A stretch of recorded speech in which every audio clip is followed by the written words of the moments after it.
नमस्कार, बहुत बहुत स्वागत है आप सभी का क्लोजिंग कॉल्स में। मैं हूं प्रियंका और दिल्ली से मेरे साथ है अभिषेक। तो बाजार में आज सुबह जिन लेवल्स पर आपने ओपनिंग देखी उसके बाद से फॉलो बाइंग आई और बाजार ने सस्टेन भी की मूव। इनफैक्ट आज आपको बैंक से, प्राइवेट बैंक से, लार्ज कैप प्राइवेट बैंक से पार्टिसिपेशन दिखी। पीएसयू बैंक तो ड्रैगर है, लेकिन पार्टिसिपेशन आपको आईटी शेयरों से अच्छी, क्योंकि नास्डैक से एक मूव मिली, रिलायंस जैसे हैवी वेट से सपोर्ट मिला और इनफैक्ट एलएनटी जैसे काउंटर्स जहां उनकी ईपीसी डिवीजन को बड़े ऑर्डर जो मिले उसके चलते भी वहां पर एक मोमेंटम है। सो ओवरऑल और दूसरे जो आपके मिड कैप स्पेस में आप देखें तो वहां पर रिटेल काउंटर्स में अच्छी मूव देखने को मिल रही है।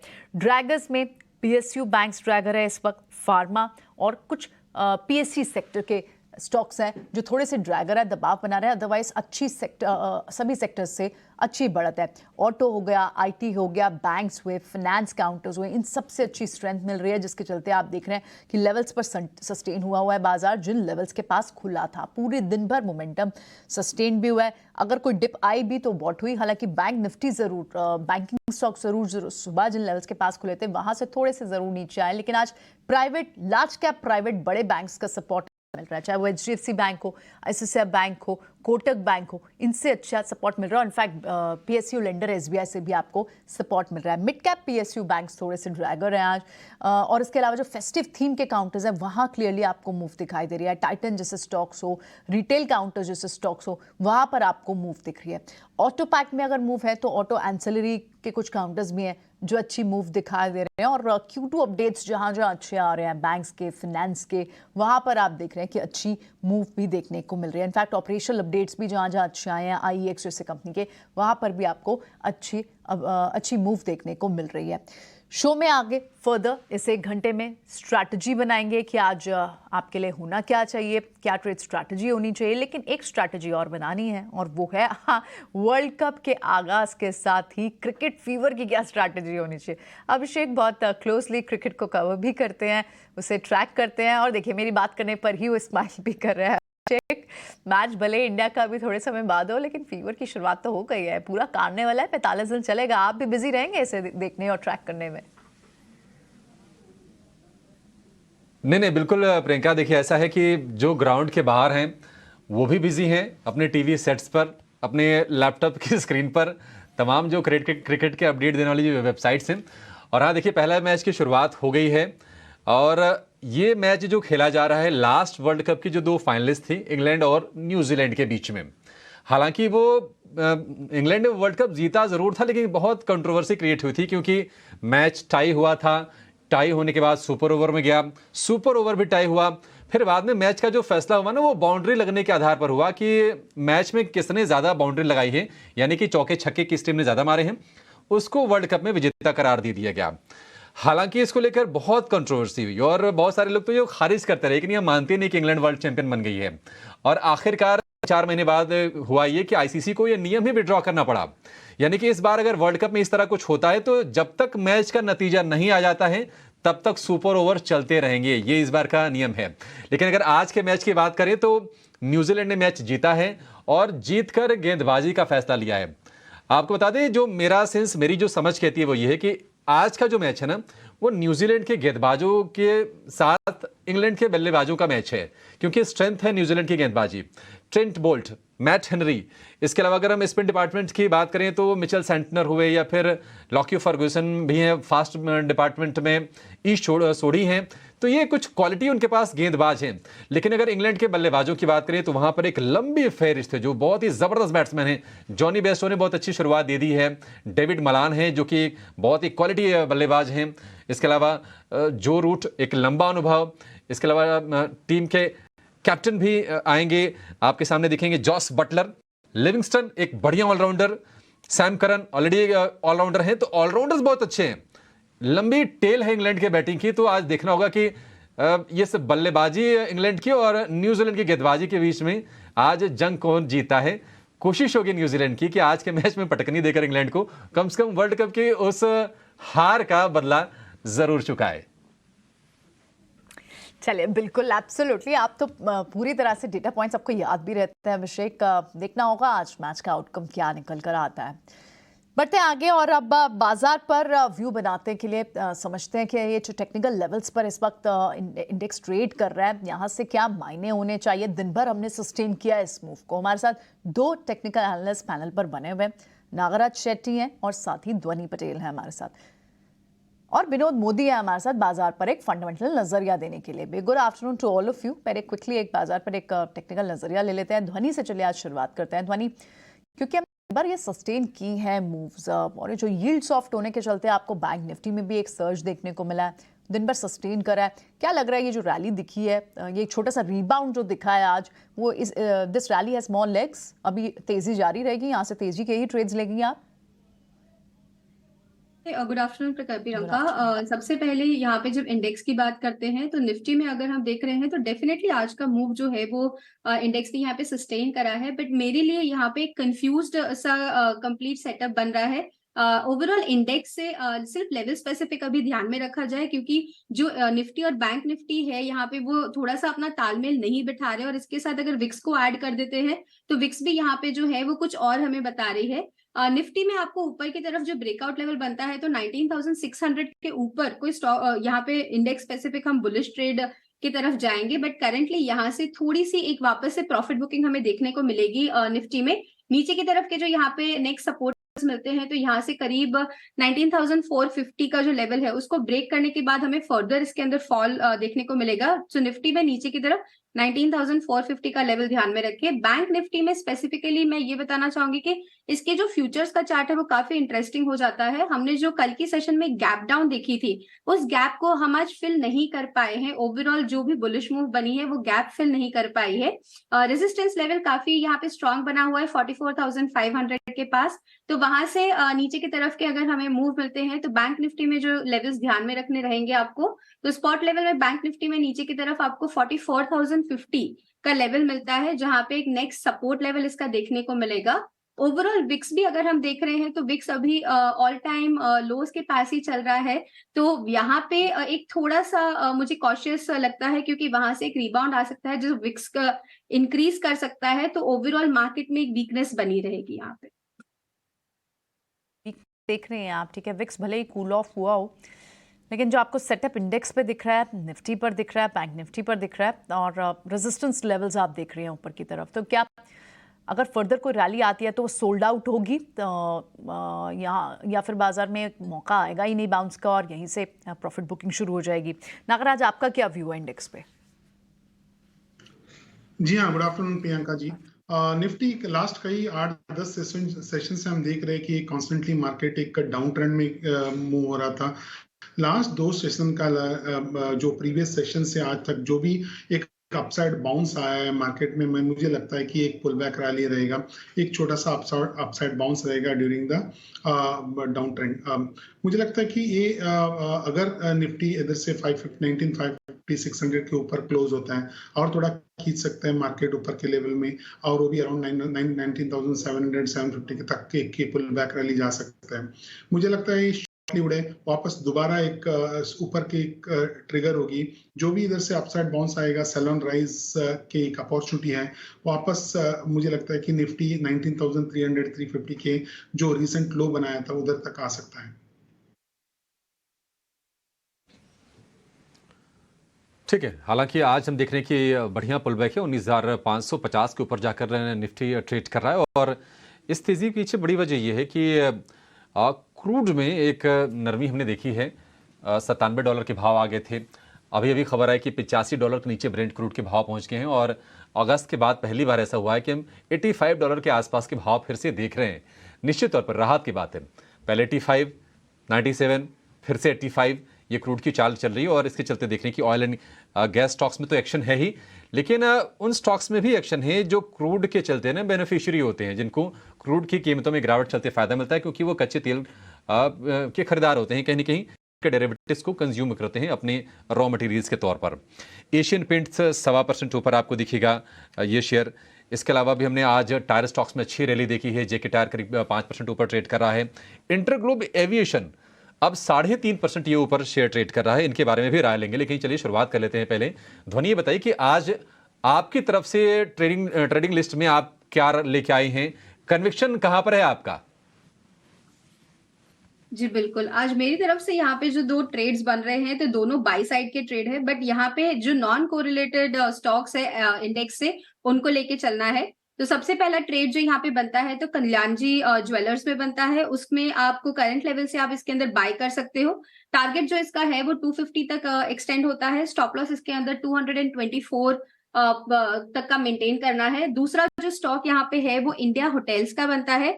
ओवरऑल इस स्टॉक के अंदर जो है वो एक अपवर्ड ट्रेजेक्टरी बनी हुई है, बट आज का जो ये मूव है, प्रीवियस जो 7 दिन की रेंज हुई है, रेंज ब्रेकआउट दे रहा है यहाँ से। करंट लेवल से आप इसके अंदर ऐड कर सकते हैं। आपका जो टारगेट यहाँ पे बनेगा, तो 432 से 35 तक का टारगेट बनता है। स्टॉप लॉस जो है वो 410 का लेके चलना है।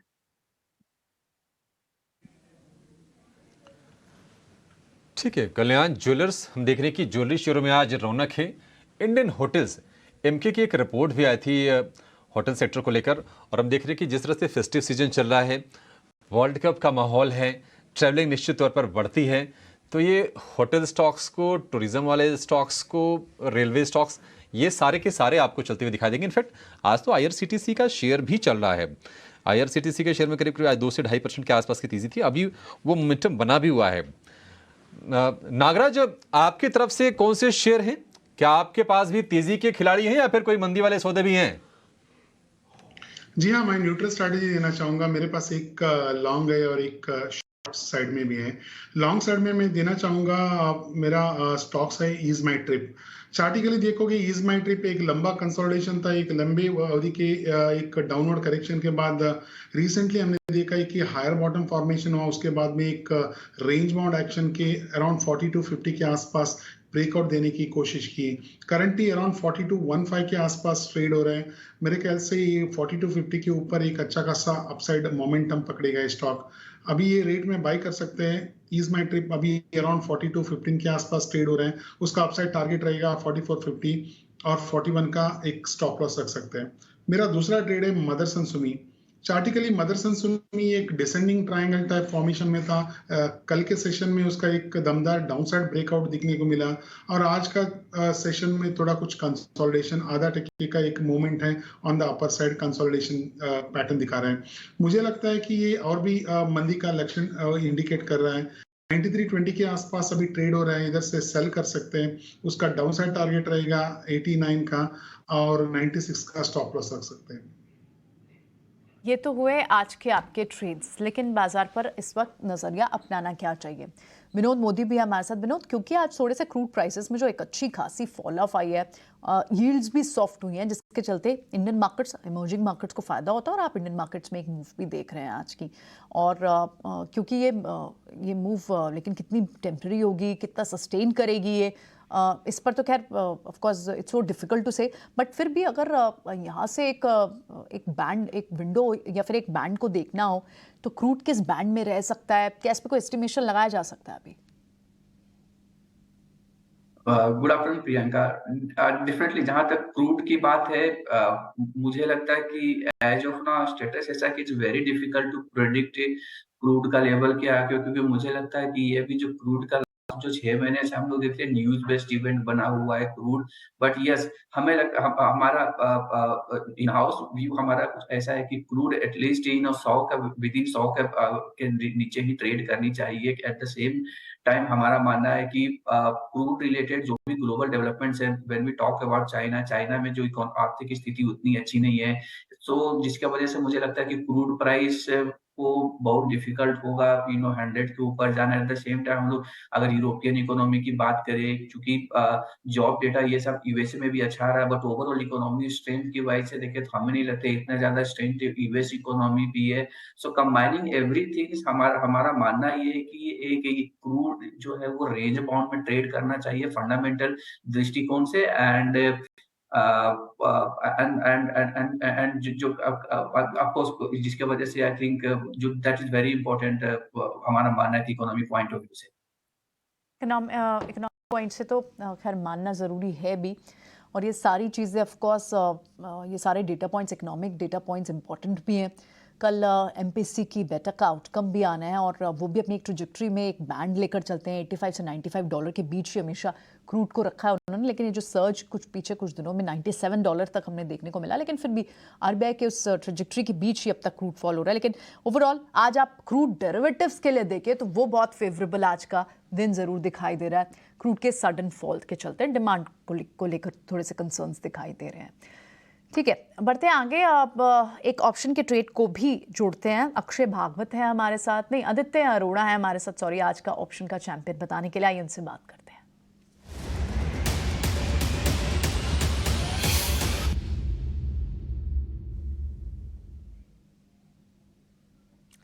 बताएं आदित्य, क्या है आपके पास आज का trade? Good afternoon Priyanka ji.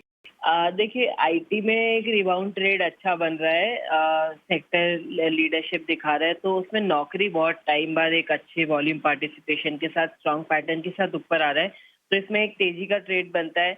Option strategy ये करेंगे, 4300 का पुट सेल करेंगे, 175 है, फिर 4150 का पुट बाय करेंगे, 92 है। इसमें मैक्सिमम प्रॉफिट पोटेंशियल है 12,210 और मैक्सिमम लॉस पोटेंशियल है 10,290। तो बुलिश ट्रेड है, स्टॉक ऊपर जाएगा तो पैसा बनेगा।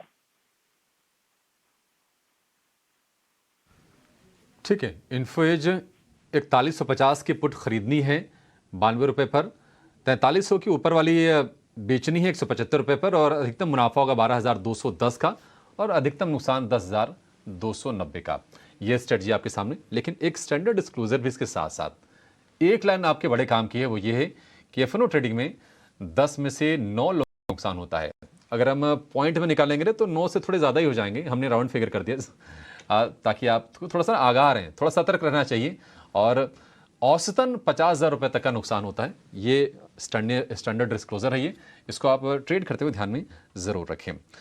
एक शेयर जिसने रफ्तार पकड़ी है दिन के ट्रेड के दौरान और नई ऊंचाइयों पर पहुंचा है, वो है एल&टी का शेयर। 2.25% ऊपर अब ये शेयर ट्रेड कर रहा है। 3,000 रुपये के ऊपर जाकर भी जो मोमेंटम था उसको बरकरार रखने में सक्षम है। 3100 रुपये का भी आंकड़ा आज शेयर ने पार किया है। 3,114 रुपये इसका आज का हाई है। इसके बारे में ज़रा आप राय दीजिए विनोद। एल&टी क्योंकि ऑर्डर बुक दमदार है, उसको लेकर कोई शक नहीं है। 3-4 लाख करोड़ रुपए की दमदार एक ऑर्डर बुक है, एग्जीक्यूशन बेहतर है और कंस्ट्रक्शन कंपनी के लिए देखिए मौके बनेंगे। अगले 8-9 महीने तो कम से कम बहुत ही मौके रहेंगे, इलेक्शन वाला ईयर भी है। आप ये बताइए कि एल&टी बहुत वो लोग पछता रहे होंगे जो 2,000 रुपये 2,200 रुपये के आसपास जो एंटर नहीं कर पाए ना, वो निश्चित तौर पर हाथ मल रहे होंगे। लेकिन क्या यहां से भी कुछ मौके हैं अगर कोई निवेश करना चाहे तो? जी definitely.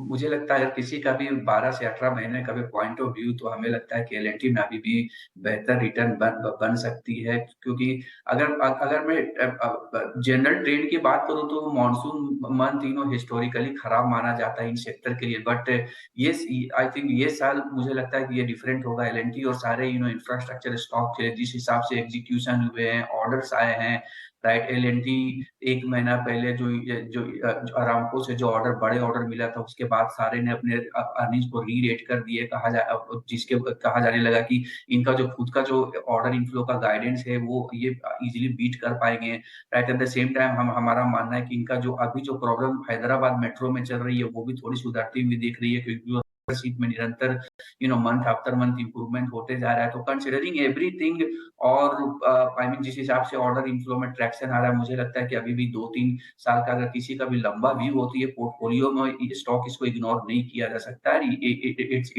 This stock should be A must have a stock in the portfolio. ठीक है, एल&टी को लेकर ये व्यू। ध्वनि, आप जरा HDFC बैंक को चेक कीजिए। और आपसे अगर मैं ये पूछूं, क्योंकि देखिए अक्टूबर सीरीज है जो 26 अक्टूबर वाली जो एक्सपायरी है, 1540 रुपये के आसपास के भाव हैं। कल अच्छी रिकवरी और लाल निशान में खुलने के बाद रिकवरी आई थी, इसके लिए उसको कहेंगे कि बहुत ही शानदार रही वो। आज फिर से सस्टेन करने की कोशिश ये शेयर कर रहा है। आप ये बताइए कि HDFC बैंक मान लीजिए अगर कोई 1600 वाली कॉल को अगर देखता है पूरी सीरीज के लिए, हालांकि यहाँ से इस शेयर को 4% चलना पड़ेगा, क्या सही स्ट्रेटजी होगी क्या कॉल के थ्रू पोजीशन करने की? यहाँ पे ओवरऑल मेरा पहले ही मैंने बैंकिंग पे जो नजरिया बताया है, तो यहाँ पे एक ब्रेकआउट की यहाँ पे वेट करनी चाहिए। सिमिलरली एचडीएफसी बैंक का अगर हम यहाँ पे ओवरऑल स्ट्रक्चर देखते हैं, तो स्ट्रक्चर यहाँ पे बेयरिश साइड का बना हुआ है। स्टॉक ने पहले यहाँ पे 1750 के पास एक रेजिस्टेंस बनाया था, जहां से हमें कॉन्स्टेंटली एक डाउनवर्ड चैनल देखने को मिल रही है। करंट लेवल से भी अगर हम देखते हैं तो सारे मूविंग एवरेजेस के नीचे स्टॉक चल रहा है, और इसका जो फर्स्ट रेजिस्टेंस लेवल यहाँ पे दिखता है तो 1560 का लेवल है, वो यहाँ पे बहुत ही क्रूशियल लेवल है, जो यहाँ पे क्रॉस करके ऊपर की तरफ स्टॉक को मूव करना पड़ेगा। अभी फिलहाल के लिए मैं इसमें कोई भी एक बुलिश साइड का ट्रेड रिकमेंड नहीं करूंगी। 1560 पे अगर इसका यहाँ पे रेजिस्टेंस पक्का होता है, तो यहाँ पे एक बेरिश साइड का ट्रेड जरूर ले सकते हैं। बेयरिश साइड का ट्रेड आप एचडीएफसी बैंक पर देख रहे हैं, क्योंकि बैंक्स भी सारे ओवरऑल पार्टिसिपेट नहीं कर रहे। हालांकि लार्ज कैप प्राइवेट बैंक्स में आज फिर भी इतनी बुरी चाल नहीं है, लेकिन एचडीएफसी बैंक थोड़ा सा ऊपर से स्लिप होता हुआ दिख रहा है। कल बैंक्स रिकवरी आपको दिखी, वो कहीं ना कहीं एचडीएफसी बैंक लेट थी, और आज लेकिन थोड़ा प्रेशर में दिख रहा है। लेकिन ये जो क्रूड डेरिवेटिव्स हैं, ये ट्रेड कब तक एंजॉय किया जा सकता है नागराज? अगर इंडिगो जैसे स्टॉक्स को देखें जिनमें आज अच्छी मूव है भी, ये सस्टेन करेगी? चार्ट्स क्या स्ट्रेंथ दिखा रहे हैं, या फिर एक बार के लिए प्रॉफिट बुक करके निकल जाए? जी हाँ, इंडिगो में कई दिनों से एक गिरावट जारी था और अराउंड 2340 2350 के आसपास एक बॉटम रिवर्सल बनाने की कोशिश कर रहा है। आज का जो दमदार एक 3.5% का मूव एक कहीं ना कहीं एक इंडिकेट करता है कि ये स्टॉक्स में एक शॉर्ट टर्म के लिए एक रिवाइवल हो सकता है। मुझे लगता है कि आगे वाले दिनों में और भी तेजी दिखने को मिलेगी, और उसका अपसाइड जो रेसिस्टेंस रहेगा 2570 2580 के आसपास। ठीक है, कहीं ये तो है कंसोलिडेशन के फेज के बाद अब ये चलना शुरू हुआ है, थोड़ी सी लेग्स दिखती हैं इस रैली में इंडिगो में के स्टॉक में नगराज को। लेकिन ना एक स्टॉक है जो सुबह से ही प्रेशर झेल रहा है, वो है नवीन फ्लोरिन का। लगभग 3.5% नीचे है। मैनेजमेंट चेंजेस को लेकर एक कॉल हुई थी, जब हमें याद है कि राजेश वेलिंगटन ने जब इस्तीफा दिया है एमडी एंड सीईओ ने, इसके बाद से इंतजार मार्केट्स को इनकी बोर्ड बैठक का था, लेकिन वहां से कुछ क्रूशल निकल कर नहीं आ पाया। इनफैक्ट इस कॉल की और डिटेल्स पूजा हमें समझा रही है, पूजा से समझ लेते हैं। पूजा बताएं। जी, नवीन फ्लोरिन में जो आज भारी गिरावट हम देख रहे हैं, पिछले काफ़ी समय से स्टॉक जो टूट रहा है, उसकी वजह यह है कि टॉप मैनेजमेंट को लेकर कुछ क्लैरिटी नहीं आ पा रही है। इस वजह से हमने ब्रोकरेज हाउस की तरफ से भी कुछ डाउनग्रेड देखे हैं। यहाँ पर मैनेजमेंट की तरफ से कुछ बयान भी आए, और उनका कहना है कि राधेश वेलिंग की जगह एमडी की नई तलाश शुरू भी हो चुकी है। बड़े ग्राहकों पर राधेश वेलिंग के इस्तीफे का असर देखने को नहीं मिलेगा। कंपनी के सभी प्रोजेक्ट फिलहाल पटरी पर हैं, और भविष्य के प्रोजेक्ट का आंकलन चल रहा है। ग्लोबल हालात के कारण भविष्य के प्रोजेक्ट पर असर देखने को मिल सकता है, और एमडी के पद के बाहरी व्यक्ति पर नज़र है। तो इस तरह के बयान तो आ रहे हैं, और उनका कहना है कि उनके जो ऑनगोइंग प्रोजेक्ट्स हैं उस पर असर नहीं दिखेगा, लेकिन स्ट्रीट और निवेशक जो हैं वो कहीं ना कहीं डरे हुए हैं। और इसके बाद जो डाउनग्रेड्स आ रहे हैं रिपोर्ट्स के, ब्रोकरेज हाउसेस के, उससे भी हम स्टॉक में दबाव देख रहे हैं। रेटिंग जो है वो भी 22 से घटाकर होल्ड की कर दी है। लक्ष्य 5475 से घटाकर अब 4000 के नीचे के लेवल्स देख रहे हैं। 3625 का लक्ष्य दे दिया है, और इनका कहना है कि टॉप मैनेजमेंट की इस्तीफे रोकने के लिए कोई ठोस कदम नहीं उठाए। कंपनी की विस्तार योजनाओं में आने वाले समय में धीमापन आ सकता है। कामकाजी मुनाफे के अनुमान में भी 13% की कटौती की है।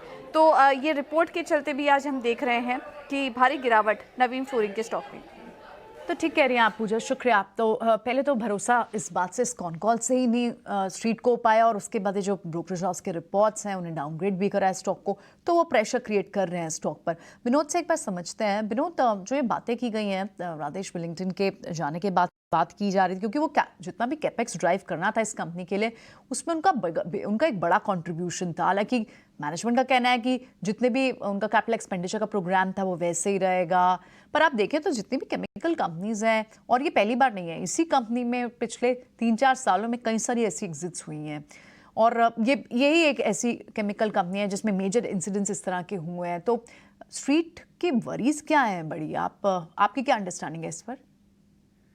जी प्रियंका, मुझे लगता है कि स्ट्रीट की वॉरी जो अभी ये सीनियर मैनेजमेंट से ज्यादा ओवरऑल आउटलुक की है, क्योंकि अगर जो रीसेंट चैनल चेक अगर मैं हम समझू जो जो निकल के आता है इसमें क्लियरली दिखता है कि एग्रोकेमिकल के साथ-साथ स्पेशलिटी केमिकल ये वाली जो कंपनियाँ हैं, इनमें डिमांड को लेकर के अभी भी कुछ अनसर्टेनिटी बनी हुई है और at the same time pricing pressure आ रहा है because of China effect. So margin and जिस प्रकार का वॉल्यूम ग्रोथ ये जो कंपनी जो पहले करती थी, वो एटलीस्ट अभी एक क्वार्टर में कम से कम नेक्स्ट हाफ ईयर में तो वो दिख नहीं रहा है, राइट? तो मुझे लगता है ये सबसे बड़ी कंसर्न है as of now.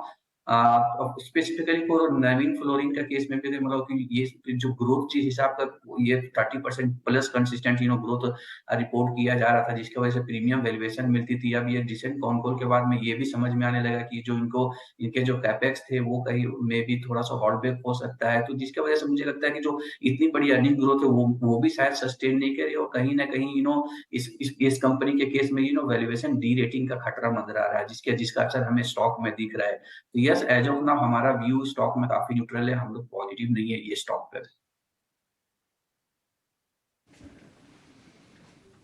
Right, absolutely. ठीक है, तो okay, got that view also. वक्त एक छोटे से ब्रेक का।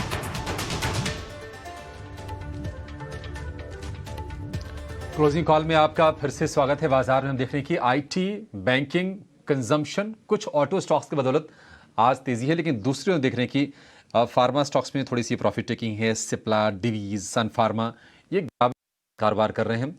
हल्का हल्का दबाव आपको दिखेगा ब्रिटानिया और टाटा कंज्यूमर जैसे एफएमसीजी शेयरों पर भी। पावर ग्रिड टॉप लूजर है 1.25% के आसपास की गिरावट के साथ। ये तस्वीर है बाजार की। हालांकि ब्रॉडर मार्केट में हम देख रहे हैं कि पूरी तरह से तेजी का माहौल है। निफ्टी भी 100 से ज़्यादा ऊपर है। निफ्टी बैंक की डबल सेंचुरी है और एडवांस डिक्लाइन का रेशियो पूरी तरह से बुल्स के फेवर में। हर एक गिरने वाले शेयर के मुकाबले कम से कम 2 बढ़ने वाले शेयर बाजार में इस वक्त आपको मिलेंगे। तेजी अच्छी हो रही है। हम देख रहे हैं कि जो रियल एस्टेट प्लेयर्स हैं उनमें अच्छी तेजी है। खास तौर से एक शेयर सामने लेकर आएंगे अनंतराज इंडस्ट्रीज का। ये कंपनी बड़ी इन्वेस्टमेंट के साथ कुछ दिन पहले खबर आई थी कि डेटा सेंटर के बिजनेस में भी उतर गई है, तो उसका पहला बिजनेस, मुख्य बिजनेस अब वो होने वाला है। कमाल की तेजी हमने देखी है। आप साल भर में देखेंगे शेयर डबल हो गया है। कोविड के टाइम में इसके अस्तित्व को लेकर सवाल खड़े हो रहे थे, कहीं ये पेनी स्टॉक बन के तो नहीं रह जाएगा, 20 रुपए से नीचे के भाव हो जाएंगे। वहां से 20 रुपए वाला शेयर 10 गुना से भी ज्यादा का रिटर्न अनंतराज के शेयर ने दिया है। जरा नागराज चेक कीजिए, अनंतराज ये शेयर अभी 2 महीने पहले तक इस लेवल तक आया था, फिर थोड़ी सी प्रॉफिट टेकिंग आई, फिर से आज इसमें हम तेजी देख रहे हैं। क्या सलाह देंगे अनंतराज के बारे में? जी हाँ, अनंतराज लॉन्ग टर्म के लिए कंटिन्यूसली एक अप ट्रेंड मोमेंटम में है। काफी अच्छा चार्ट पैटर्न है और हम देख सकते हैं कि ये स्टॉक्स में लिमिटेड डिक्लाइन हुआ है। जो भी कंसोलिडेशन के बाद छोटे छोटे रेंज बाउंड मूवमेंट या कंसोलिडेशन के बाद अपसाइड ब्रेकआउट देने की कोशिश की, आज भी ऐसा ही हुआ। 8-10 दिन के जो रेंज मूवमेंट था उसका एक अपसाइड ब्रेकआउट देने का कोशिश हुआ। अभी अराउंड 235 के ऊपर ट्रेड करने की कोशिश कर रहा है। मुझे लगता है कि ओवरऑल चार्ट पैटर्न पॉजिटिव है। वॉल्यूम भी आज अच्छा खासा बड़ा है अपसाइड ब्रेकआउट के साथ। कहीं ना कहीं इंडिकेट करता है कि आगे वाले दिनों में और भी ये तेजी कंटिन्यू रहेगी। मुझे लगता है कि ये स्टॉक्स अभी नेक्स्ट उसका जो रेसिस्टेंस है 255 तक जा सकता है।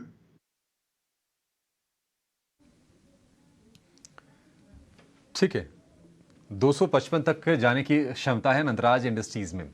अब जरा डीलिंग रूम का चेक ले लेते हैं कि डीलर्स के बीच में क्या बातचीत हो रही है, किस शेयर को लेकर खबरें गर्म हैं। यह खास सेगमेंट लेकर शरद हमारे साथ हैं, खबर गर्म है।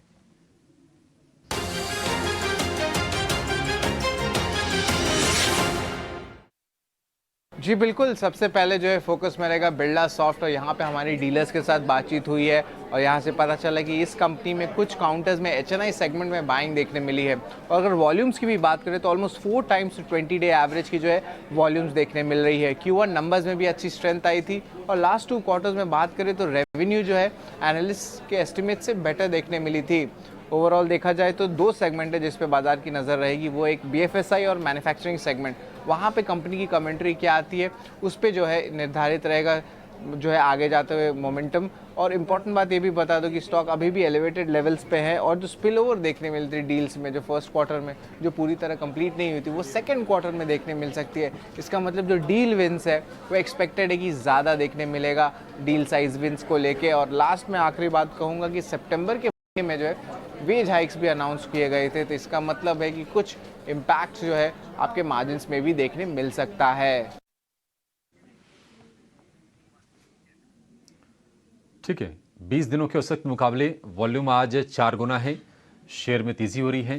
वायदा बाजार की ये टॉप गेनर्स में शामिल है और बिरला सॉफ्ट में बहुत अच्छी रफ्तार दिखाई है इस शेयर ने। सबसे ज़्यादा इनफैक्ट ये टूटा हुआ शेयर था IT पैक में, ख़ास तौर से मिड कैप में, लेकिन जो रिकवरी रही है वो अमेजिंग एक रही है, हमने देखा है बिरला सॉफ्ट के केस में। अभी भी वायदा बाजार का सबसे ज़्यादा चढ़ने वाला शेयर है 4% की तेज़ी के साथ। ध्वनि, बिरला सॉफ्ट 512 रुपये का भाव, 4% ऊपर। क्या ये शेयर कल तक के लिए भी लेके जा सकते हैं? बिल्कुल, यहाँ पे स्टॉक को अभी फिलहाल हम खरीद के चल सकते हैं। करंट लेवल से आप इसके अंदर एंटर करते हैं तो फर्स्ट इसका जो यहाँ पे ब्रेकआउट लेवल मिलता है तो 535 का लेवल बनता है। इसे क्रॉस करने के बाद इसके आगे में कोई भी रेजिस्टेंस नहीं है, जहां से 585 तक के पोजिशनल लेवल्स के लिए भी हम इसके अंदर प्ले आउट कर सकते हैं। पर BTST के लिए 535 का यहाँ पे टारगेट लेके चलेंगे और इसका जो स्टॉप लॉस यहाँ पे बनेगा तो 502 का स्टॉप लॉस रखिएगा। ठीक है, 502 रुपये के स्टॉप लॉस के साथ बिरला सॉफ्ट में आप लॉन्ग बना सकते हैं, ऐसा ध्वनि का मानना है। दो शेयर जिसको हम कह सकते हैं कि वो फेस्टिव प्ले हैं, दिवाली वाले प्ले हैं, मतलब फेस्टिव सीजन में इनको फ़ायदा होता है। एशियन पेंट्स और टाइटन, दोनों के भाव हम कहेंगे कि आप अगल बगल लेके आएँ, बिल्कुल आपको लगेगा कि भाव एक ही हो गए हैं। 3200 रुपये के आसपास के भाव दोनों ही शेयरों के चल रहे हैं। खपत वाले दोनों प्ले हैं, फेस्टिव वाले दोनों प्ले हैं। नागराज, आपके सामने एक चुनौती बस ये है कि इनमें से अगर मान लीजिए कोई एक ट्रेड अगर लेना हो तो ही बताइएगा, अगर नहीं लेना हो तो मत बताइएगा। अगर कोई एक ट्रेड लेना हो तो किस में ले सकते हैं? आप अगर दोनों प्रैक्टिकली दोनों चार्ट देखेंगे, टाइटन और एशियन पेंट का, मुझे लगता है कि टाइटन के जो चार्ट है थोड़ा बेहतर दिख रहा है एशियन पेंट से, और हाइट्स ऑफ हायर बॉटम है, एक लंबे अवधि के एक तेजी के एक इंडिकेशन संकेत दे रहा है, ऑलरेडी कर चुका है। मुझे लगता है कि रिसेंट जो डिप था अराउंड 3150 का एक हायर बॉटम फॉर्मेशन हुआ है, अभी अराउंड 10 एंड 20 डे EMA का एक रेजिस्टेंस का अपसाइड ब्रेकआउट देते हुए दिख रहा है टाइटन में। मुझे लगता है कि टाइटन में ओवरऑल चार्ट पैटर्न पॉजिटिव है। आगे वाले दिनों में उसका नेक्स्ट हर्डल जो है 3350 का, वो तक उधर तक जा सकता है। शुगर काउंटर्स को भी डिस्कस करते हैं क्योंकि GST काउंसिल की बैठक होनी है इस हफ्ते में और मोलासिस के GST रिडक्शन को लेकर बात चल रही है। और हालांकि शुगर काउंटर्स में अभी आपको 1% की मूव कुछ काउंटर्स में दिख रही है। ID पैरी जैसे सिंबॉली, श्रीलंका शुगर, बलरामपुर चीनी जैसे काउंटर्स में सुबह एक ट्रेड भी पॉसिबल हमारे एक्सपर्ट सजेस्ट करके गए थे। लेकिन क्या कोई फर्दर ट्रेड ध्वनि आप लेंगे शुगर काउंटर्स? अभी फिलहाल अगर हम शुगर काउंटर्स की बात कर रहे हैं तो ओवरऑल एडी पैरी का अगर चार्ट देखते हैं, यहाँ पे रेणुका जो है, रेणुका का भी अगर चार्ट स्ट्रक्चर देखते हैं, बलरामपुर चीनी का, तो सबको कंपेयर करते हुए मुझे यहाँ पे अभी फिलहाल के लिए रेणुका शुगर्स का जो स्टॉक है वो ज्यादा बेहतर लग रहा है। स्टॉक यहाँ पे ऑलरेडी एक बॉटम अपना बना चुका है और वहां से हमें एक अपवर्ड राइजिंग चैनल दिख रहा है इसके अंदर। करंट लेवल से आप इसके अंदर एंटर करते हैं तो बहुत ही स्ट्रिक्ट स्टॉप लॉस आपको मेंटेन करना होगा। स्टॉक जो है वो 20 पीरियड की अपनी एक्सपोनेंशियल मूविंग एवरेज है, उसका सपोर्ट लेके ऊपर की तरफ बढ़ रहा है। करंट लेवल से अगर आप इसके अंदर एंटर करते हैं तो आपका टारगेट जो यहाँ पे रहेगा तो 56 से लेके 57 तक का यहाँ पे आपको अपसाइड मूव देखने को मिलेगा। स्टॉप लॉस इसके अंदर जो आपको मेंटेन करना है तो आप 53 का स्टॉप लॉस लेके चलिए। ठीक है, 53 के स्टॉप लॉस के साथ आप इसमें ट्रेड बने रहे। लेकिन क्योंकि कल RBI MPC पॉलिसी का आउटकम होना है, हालांकि उम्मीद ऐसी है कि कोई दरों में बदलाव नहीं होगा और ये चौथी बार ऐसा होगा। लेकिन एक बार फिर भी हर्ष हमारे साथ बने हुए हमारी रिसर्च टीम से, वो बताने की कोशिश करेंगे कि इस पॉलिसी में एक्सपेक्टेशन होनी क्या चाहिए, क्या एक्सपेक्टेशन इस वक्त इकोनॉमिस्ट का है। आइए एक बार पोल समझ लेते हैं। राइट, तो एक्सपेक्टेशन यही है कि MPC रेट्स नहीं बढ़ाएगा, जहां 6.5% पे रेपो खड़ा है वहीं पे रहेगा। और ओवरऑल जब देखा जाए तो उनका जो स्टांस है, जो कि एक withdrawal of accommodation, slightly hawkish stance है, वो भी बना रहेगा। यही उम्मीद है, यही एक्सपेक्टेशन है और कंसेंसस एक्सपेक्टेशन यही है। जब इंडिकेटर्स को देखें, जब संकेतों को देखें तो पहले तो इन्फ्लेशन का संकेत देखते हैं।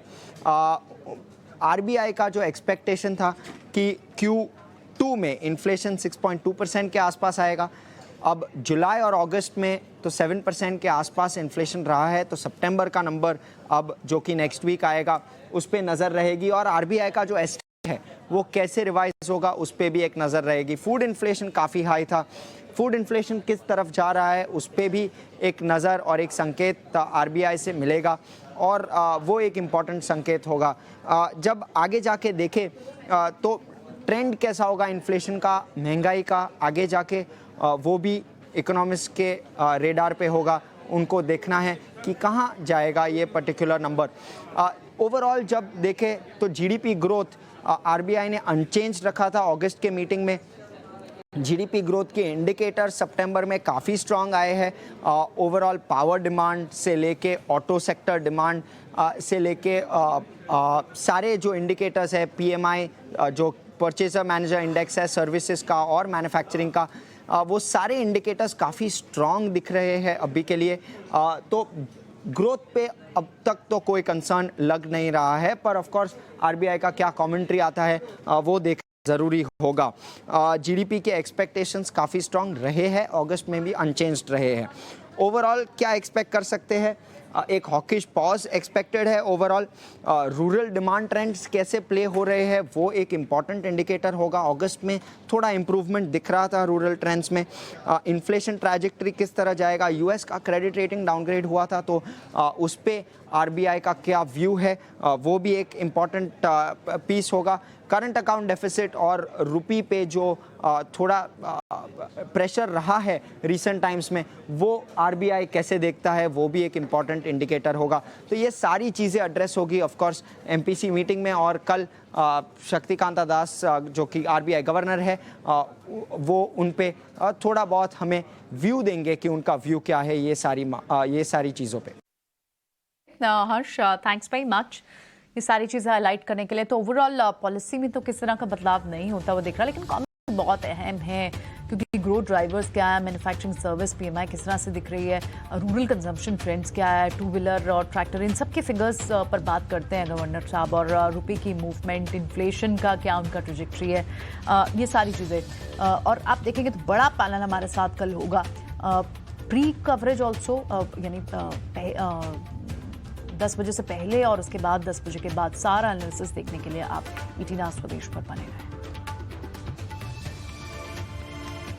चले, तो ये तो हुई बात एमपीसी की, लेकिन उससे पहले क्योंकि जिस तरह के रियल एस्टेट स्पेस से भी आपको मूव दिख रही हैं, आप अगर बिजनेस अपडेट्स जो ऑपरेशनल अपडेट्स आ रहे हैं रियल एस्टेट फर्म्स के उन्हें देखें और उस बेसिस पर आज कुछ स्टॉक्स में मूवमेंट भी है। मुंबई रजिस्ट्रेशन के फिगर्स आप देखें, रियल एस्टेट स्पेस में मूव आपको दिख रही है। मुंबई में लास्ट मंथ यानी सितंबर मंथ में रिकॉर्ड रजिस्ट्रेशन रही है। और आज आप प्रेस्टीज जैसे स्टॉक्स को देखिए, अच्छी खासी मूव 7-7.5% की वहाँ। इनफैक्ट दूसरे और काउंटर्स को भी थे। निफ्टी रियलिटी इंडेक्स आप हरे निशान में अच्छे खासा देख रहे हैं, 8.5% की तेजी आपको प्रेस्टीज स्टेट, ये सदर्न प्लेयर है, यहाँ पर अच्छी मूव देखने को मिले। तो ओवरऑल सारी बेल्ट्स में, ये नहीं कि सिर्फ वेस्टर्न बेल्ट्स में देखें, आप सदर्न बेल्ट को भी देखें, नॉर्दर्न बेल्ट को भी देखें। वहाँ पर सनटेक रियलिटी में पिछले 2-3 दिन में काफ़ी अच्छी मूव थी, लेकिन आज थोड़ा सॉफ्ट है। गोदरेज प्रॉपर्टीज़ आपको 2-2.5% की तेज़ी के साथ दिखाई दे रहा है। और एक वजह ये भी होती है इस वक्त इन पर बात करने की, क्योंकि इंटरेस्ट रेट सेंसिटिव स्पेस है और अगर ब्याज दरें नहीं बढ़ती तो ऑटो हो, होम लोन, कार लोन, इन सब पे फ़र्क पड़ता है। तो ऑटो स्पेस हो, रियल एस्टेट स्पेस हो, इनके स्टॉक्स में भी आपको मूवमेंट दिखती है। डीएलएफ की हालांकि फ्लैटिश आपको ज़रूर रुझान दिखा रहा है, लेकिन कोई रियल एस्टेट काउंटर यहाँ से जो अच्छा दिख रहा हो, वैल्यूएशन के लिहाज से रिस्क रिवॉर्ड रेशियो अच्छा दिख रहा हो, जिससे आप ऐड करना चाहेंगे नागराज? रियल एस्टेट पैक के हमने आपने जस्ट अभी बताया, मुझे लगता है कि प्रेस्टीज एक चार्टिकली एक अच्छा संकेत दे रहा है। आज का जो 7% का अपमूव है, कहीं ना कहीं एक अपसाइड ब्रेकआउट देने की कोशिश कर रहा है। ओवरऑल चार्ट पैटर्न अभी भी पॉजिटिव है, हायर टॉप्स हायर बॉटम्स हैं और इवन वॉल्यूम के साथ आज अपसाइड ब्रेकआउट देने की कोशिश की है। ये अपसाइड मोमेंटम मेरे ख्याल से कंटिन्यू रहना चाहिए। अगर ऊपर के लेवल पे अगर ये स्टॉक जाता है तो अराउंड 690-695 का जो हर्डल है उधर तक एक पार कर सकता है।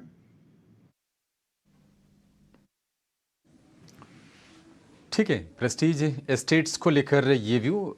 कुछ ही दिनों में हम देखेंगे कि पॉलिसी के बीतने के बाद ना नतीजों की भी शुरुआत हो जाएगी और सबसे पहले जो नज़र होती है वो होती है आईटी कंपनीज पर।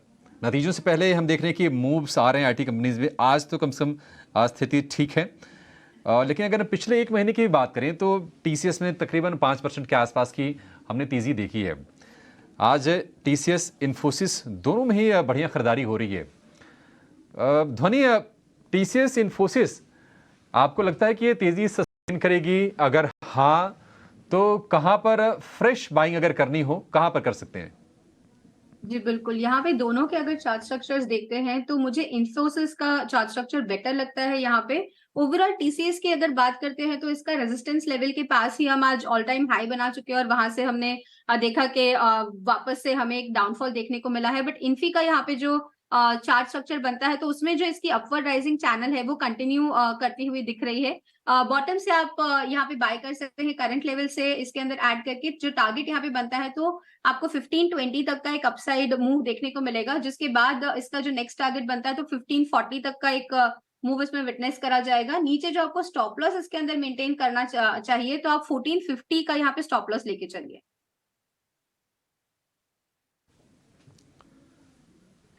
ठीक है, तो आपके लिए आईटी स्टॉक्स पर ये राय। चलिए छोटा सा ब्रेक लेंगे, बहुत छोटा ब्रेक होगा, और ब्रेक के बाद जब लौटेंगे तो ये जानेंगे कि आपको बीएसटी या फिर एसटीबीटी कौन से शेयरों में आपके लिए मौके धमाकेदार बन रहे हैं। साथ ही कल आने वाले कुछ इवेंट्स पर भी हम फोकस करेंगे, आप कहीं जाएगा नहीं।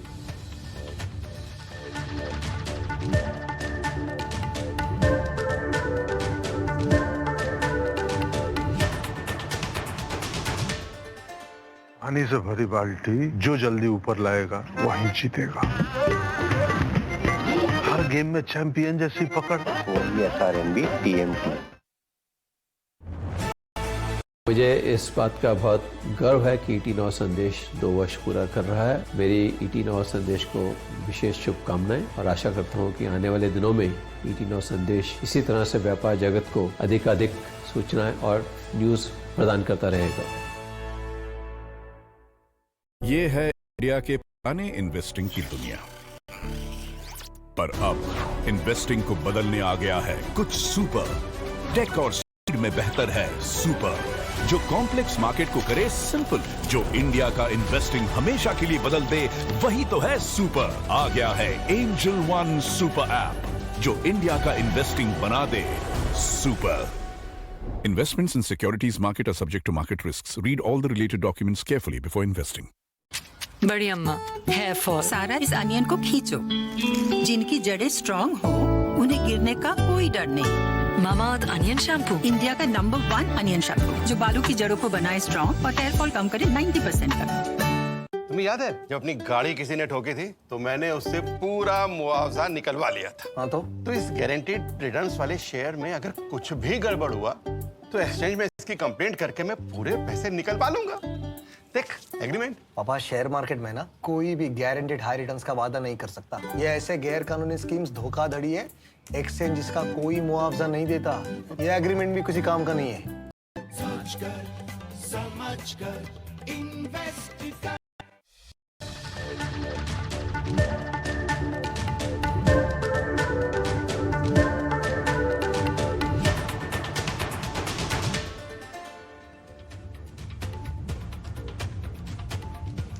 क्लोजिंग कॉल में आपका फिर से स्वागत है। बाजार सेंचुरी लगाकर मजबूती से 19,550 के आसपास टिका हुआ है। बैंक निफ्टी में है 350 अंकों की बढ़त। एल&टी आज कर रहा है बाजार को लीड। एक बड़ी खबर आ रही है, वो ये कि गुजरात सरकार ने नई रिन्यूएबल एनर्जी पॉलिसी का ऐलान किया है। पॉलिसी के जरिए सरकार 5 लाख करोड़ रुपए का निवेश लाना चाहती है। ज्यादा जानकारी के साथ हमारे सहयोगी प्रकाश प्रियदर्शी जुड़ गए हैं। प्रकाश, बताइए क्या डिटेल्स है आपके पास? देखिए, गुजरात सरकार ने नई रिन्यूएबल एनर्जी पॉलिसी की घोषणा की है और इस पॉलिसी के तहत रिन्यूएबल एनर्जी प्रोड्यूस करने वाली कंपनीज, डिस्कॉम्स और कंज्यूमर्स के लिए अहम प्रावधान किए गए हैं। गुजरात सरकार ये उम्मीद कर रही है कि अगले कुछ सालों के दौरान रिन्यूएबल एनर्जी सेक्टर में उसे कम से कम 5 लाख करोड़ रुपए का निवेश जो है वो हासिल होगा। साथ ही साथ करीब 50% रिन्यूएबल एनर्जी का टारगेट जो है वो 2030 तक हासिल करने का लक्ष्य भी गुजरात गवर्नमेंट ने रखा है। जहां तक कंपनीज का सवाल है, उनको किस तरह की इंसेंटिव्स गुजरात गवर्नमेंट देगी, पॉलिसी के हिसाब से रिन्यूएबल एनर्जी प्रोजेक्ट लगाने के लिए कंपनीज के ऊपर कैपेसिटी से संबंधित कोई रिस्ट्रिक्शंस नहीं होगा। जहां तक कंज्यूमर्स का सवाल है, वो 100% रिन्यूएबल एनर्जी जो है उसकी डिमांड डिस्कॉम से कर सकते हैं और डिस्कॉम्स के लिए ज़रूरी होगा कि कंज्यूमर्स के डिमांड पे वो 100% रिन्यूएबल एनर्जी की सप्लाई करे।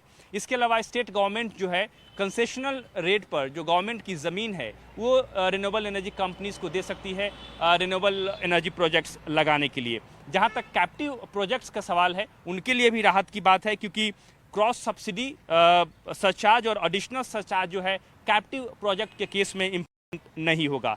डिस्कॉम्स के लिए भी राहत की बात है, क्योंकि डिस्कॉम्स को इस बात की आज़ादी दी गई है कि वो इन प्रोजेक्ट से पूर्व निर्धारित टैरिफ पर कॉम्पिटिटिव बिडिंग प्रोसेस में शामिल हुए बिना ही वो पावर परचेज कर सकते हैं। तो जाहिर तौर पे डिस्कॉम्स के लिए राहत की बात है। हालांकि उसके लिए प्रोक्यूरमेंट के लिए एक लिमिट निर्धारित है। सोलर पावर के केस में 4 मेगावाट और विंड पावर के केस में 10 मेगावाट। और ये जो भी प्रावधान और इंसेंटिव्स गुजरात गवर्नमेंट दे रही है वो अगले 25 साल के लिए एप्लीकेबल होगा।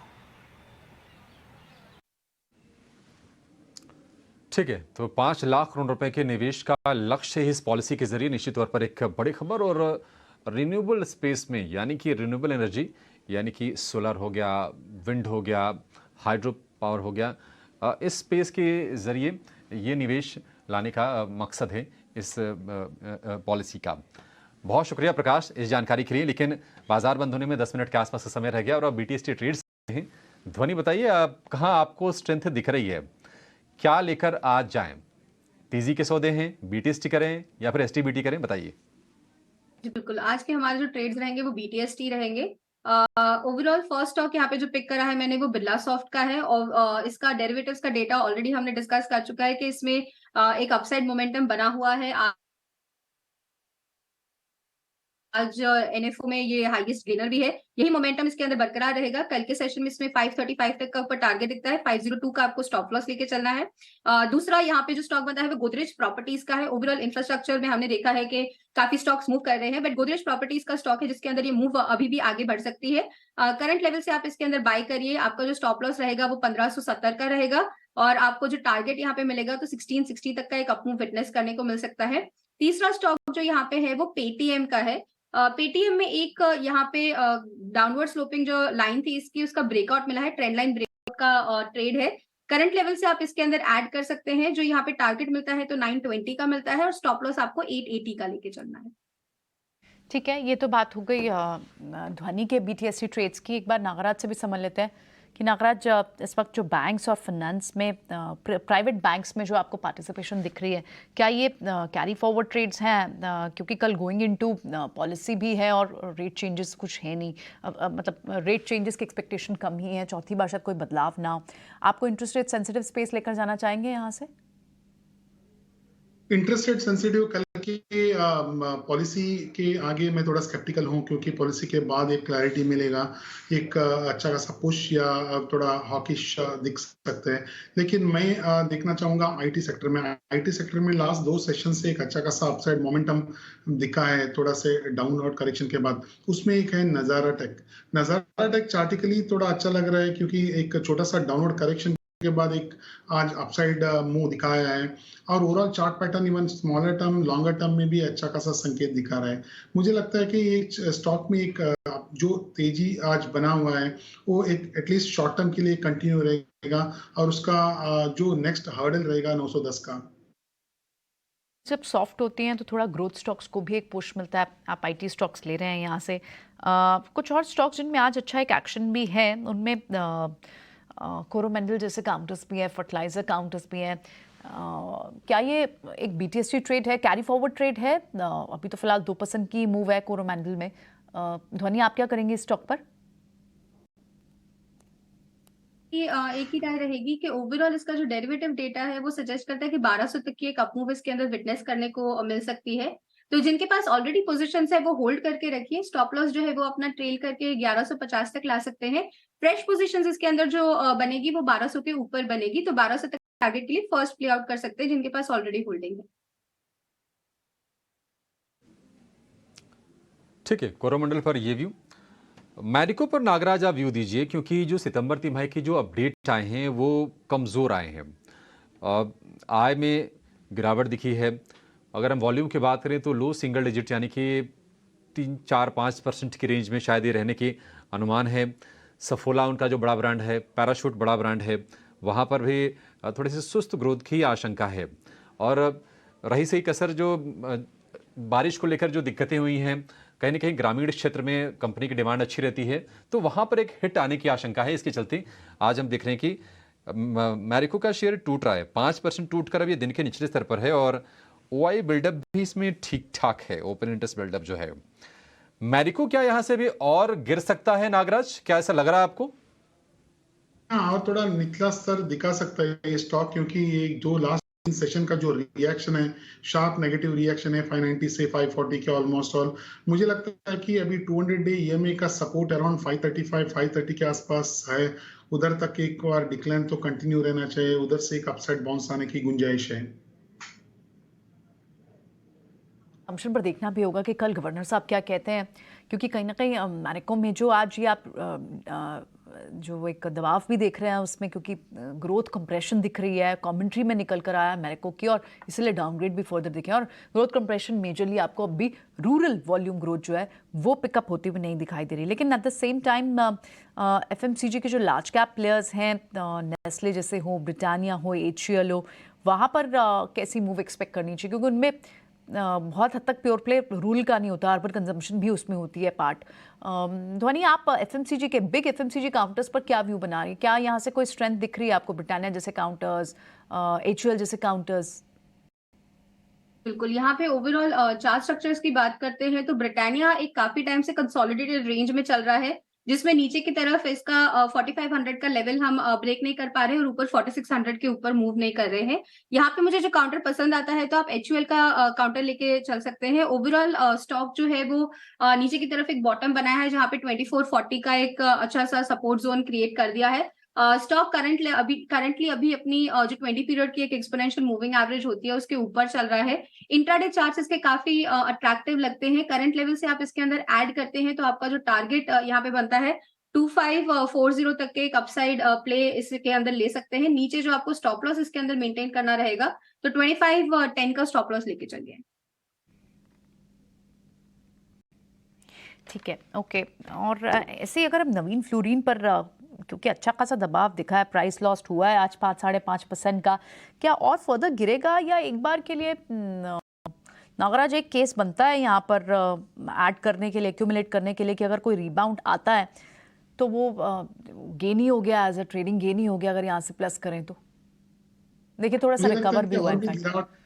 जी हाँ, मुझे लगता है कि और भी गिरावट आने के चांसेस हैं और 3600 3580 के आसपास एक अच्छा खासा सपोर्ट है, उधर से एक अपसाइड बाउंस आने की एक चांसेस लग रहा है।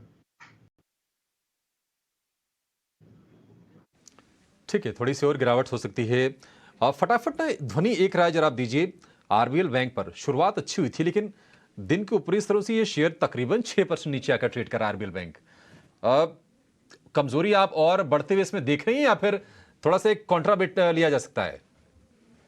इसके अंदर डेफिनेटली एक कॉन्ट्राबैट जो इंट्राडे चार्ट्स इसके देखते हैं उसके अंदर एक कॉन्ट्राबैट डेफिनेटली हम यहाँ से ले सकते हैं, बट बहुत ही स्ट्रिक्ट स्टॉप लॉस यहाँ पे मेंटेन करके चलना पड़ेगा। आप इसके अंदर 240 जो स्टॉप लॉस है वो स्ट्रिक्टली लेके चलिए। आप ऊपर की तरफ का एक अपसाइड इसमें BTST के तरह ट्रेड कर सकते हैं, जिसमें 244 से 246 के लेवल्स इसमें विटनेस करने को मिल सकते हैं। ठीक है, आरबीएल बैंक को लेकर ये व्यू। बाजार बंद होने में 2.5 मिनट के आसपास से समय रह गया है। अब ना ट्रेड नहीं जानेंगे, अब ये करेंगे कि जो ट्रेड्स आप ले चुके हैं एक बार आप देख लीजिए, समझ लीजिए अपना, और सिलसिलेवार ढंग से आपको बता देते हैं कि आज के बाजार का मूड कैसा रहा। आज हम बढ़िया क्लोजिंग देखेंगे, कोई दिक्कत नहीं है। 19,550 के आसपास इस वक्त निफ्टी आपको दिखेगा ट्रेड करता हुआ। 100 अंकों की जो बढ़त थी बाजार ने उसको बिल्कुल टिका के रखी, बना के रखी, और कुछ नए तेजी खिलाड़ी बाजार में आते गए। LNT ने अच्छी रिकवरी दिखाई दिन के निचले स्तर से, डे हाई के आसपास LNT की आप क्लोजिंग देखेंगे। बजाज ऑटो में अच्छा मूव आया है। बजाज ऑटो इस वक्त निफ्टी का टॉप गेनर है, करीब 2.5% के आसपास के मूव्स के साथ, और हम देख रहे हैं कि ऑटो स्टॉक्स ने बाजार को अच्छा सपोर्ट देने का काम किया है। Bajaj auto, M&M, Maruti Suzuki, यहाँ तक कि टाटा मोटर्स के शेयर में भी आज हम खरीदारी देख रहे थे। जो बड़े जो कंट्रीब्यूटर्स हैं जिनका वेटेज वाला मामला होता है इंडेक्स में, आप वहाँ से भी सपोर्ट देखेंगे। ICICI बैंक में करीब 1% के आसपास की हमने तेज़ी देखी। TCS और इसके अलावा इन्फोसिस, यहाँ से बढ़िया पार्टिसिपेशन आई। LNT हमने बता दिया आपको कि 2% ऊपर ये शेयर बंद होने जा रहा है, 3100 रुपए के आसपास के भाव हैं। तो इंडेक्स के लेवल पर आप देखेंगे बहुत बढ़िया फॉर्मेशन आज के सत्र में आपको देखने को मिला है। कल क्रेडिट पॉलिसी है, कल उसकी भी हम तैयारी आपके लिए करवाएंगे, गेस्ट का बड़ा पैनल होगा। लेकिन अगर हम गिरने वाले शेयरों की बात करें तो पावर ग्रिड एकमात्र शेयर आज निफ्टी में है जहां पर 1% से ज्यादा की गिरावट आज के सत्र में दिखी। इसके अलावा कोई भी शेयर ऐसा नहीं है। फार्मा में थोड़ी सी प्रॉफिट टेकिंग है, FMCG में थोड़ी सी प्रॉफिट बुकिंग है। आप देखेंगे कि नेस्ले कमजोर हुआ 0.5%, टाटा कंज्यूमर 0.5% के आसपास की कमजोरी रही। इसके अलावा अगर हम फार्मा की बात करें तो सिप्ला में, डिवीज लैब में, इन शेयरों में कमजोरी रही। लेकिन ब्रॉडर मार्केट से थकान के कोई संकेत नहीं है। कल हम जब जाएंगे पॉलिसी में तो एक कह सकते हैं कि आज की तेजी के साथ जाएंगे। अगर हम वायदा बाजार के खिलाड़ियों की बात करें तो बिरला सॉफ्ट में 4% की तेजी रही। क्रूड में जिस तरह से गिरावट आई है उसके दम पर हम देख रहे हैं कि इंडिगो 4% ऊपर ही बंद होने जा रहा है। सन टीवी में बढ़िया तेजी 3.5% की। जो फाइनेंशियल स्टॉक्स कल टूट रहे थे आज वहां से थोड़ी सी रिकवरी के संकेत हमें मिल गए हैं। मैक्स फाइनेंशियल करीब 3.5% ऊपर ही बंद होने जा रहा है। एमके की रिपोर्ट आई थी होटल्स को लेकर, अच्छी रिपोर्ट थी। इंडियन होटल्स में 2.5% के आसपास की तेजी है और निश्चित तौर पर ये फेस्टिव सीजन, त्योहारों का मौसम, वर्ल्ड कप, क्रिकेट, इन तमाम चीजों के चलते इन कंपनियों को, होटल कंपनियों को फायदा होगा।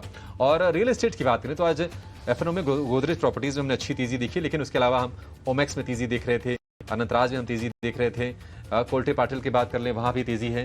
तो मिड कैप में शुभा में आज हमने तेजी देखी। तो ये स्टॉक्स आज चल रहे थे। लेकिन गिरने वाले शेयरों में मैरिको 5% कमजोर अपडेट, पीएनबी एक कमजोर रिपोर्ट मॉर्गन स्टैनली की ओर से 55 रुपए के लक्ष्य लगातार दूसरे सत्र में हमने दबाव देखा। नवीन फ्लोरिन मैनेजमेंट को लेकर अनिश्चितताएं, ये शेयर लगातार टूट रहा है। डबल डाउन ग्रेड भी आए जेफरीज की तरफ से। तो ये कुछ शेयर, आरबीएल बैंक निराश किया, शुरुआत अच्छी हुई थी लेकिन 3% से ज्यादा की गिरावट के साथ ये शेयर बंद होने जा रहा है। चलिए इस शो को आज यहीं पर समाप्त करेंगे। ध्वनि और नागराज, आप दोनों का बहुत शुक्रिया। कल के सत्र में नजर होगी क्रेडिट पॉलिसी पर। हालांकि किसी बदलाव की संभावनाएं नहीं है पॉलिसी में, लेकिन निश्चित तौर पर इन्फ्लेशन को लेकर, ग्रोथ को लेकर क्या कमेंट्स आते हैं, आरबीआई का जो रुख रहता है वो किस तरह का निकल के आता है, तो संकेत बहुत मिलने वाले हैं आरबीआई की पॉलिसी से। और इसको लेकर ईटी न्यूज़ स्वदेश की जो तैयारी है वो भी पक्की है। तमाम बड़े एक्सपर्ट्स के, मार्केट के एक्सपर्ट्स, इंडस्ट्री के एक्सपर्ट्स, इकोनॉमिस्ट हमारे साथ जुड़ेंगे और हम पॉलिसी से पहले और पॉलिसी के बाद विश्लेषण करेंगे। फिलहाल इस शो को यहीं पर समाप्त करेंगे। मुझे और प्रियंका को दीजिए इजाजत। नमस्कार।